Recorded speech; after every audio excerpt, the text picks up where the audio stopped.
नमस्कार। आज का टॉपिक है समर्पणता की शक्ति। आओ समझते हैं। जब हम छोटे होते हैं तो हम अपने बड़ों पर निर्भर करते हैं। जब थोड़ा बड़े हो जाते हैं अपने टीचर्स यानी शिक्षकों पर निर्भर करते हैं। फिर जब और बड़े हो जाते हैं तो खुद जिम्मेवारी लेना शुरू करते हैं। तब धीरे धीरे हमारे अंदर अहंकार आता है। हम वो सब कुछ भूल जाते हैं जो हमने बचपन में पाई थी। बचपन ही हम भुला देते हैं।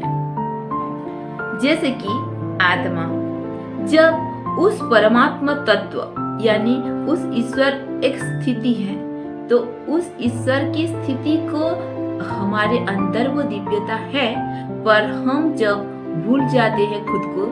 कब भूलते हैं? जब उसकी हम संतान हैं, उस ईश्वरीय गुणों से भरपूर हैं, पर उनकी और हमारे अंदर एक ही भेद है कि वो निरहंकारी हैं, निर्विकारी हैं और हमारी स्थिति ऊपर नीचे होती है।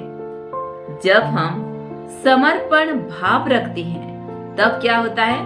तब हमारे अंदर स्वतः ही उनके गुण आ जाते हैं, क्योंकि हमारा कुछ भी नहीं रहता, सब हम समर्पित हो जाते हैं। अच्छा भला जो भी होता है हमारे अच्छे के लिए होता है, क्योंकि जब एक बच्चा सच्चे मन से अपनी माँ को सारा कुछ बता दे तो माँ क्या करती है? माँ उसे प्रोटेक्ट करती है, सुरक्षा देती है। पर बात छुपाए तो उसी तरह हम उस परमात्मा तत्व की संतान है, उस ईश्वर की संतान है, उनके बच्चे हैं।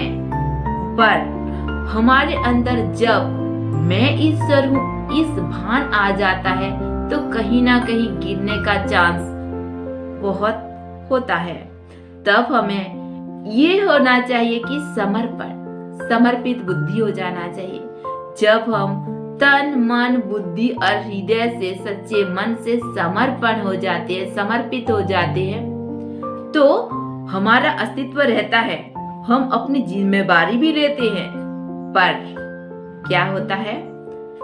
हमारी जिम्मेदारी मैंपन का जो त्याग होता है वो स्वतः ही हो जाता है।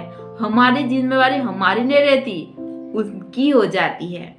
यही है हमारा और उनके भीतर की भेद, और यही है जब हम समर्पित बुद्धि होकर कुछ करते हैं तब उसका फल क्या मिलता है? समर्पण की शक्ति।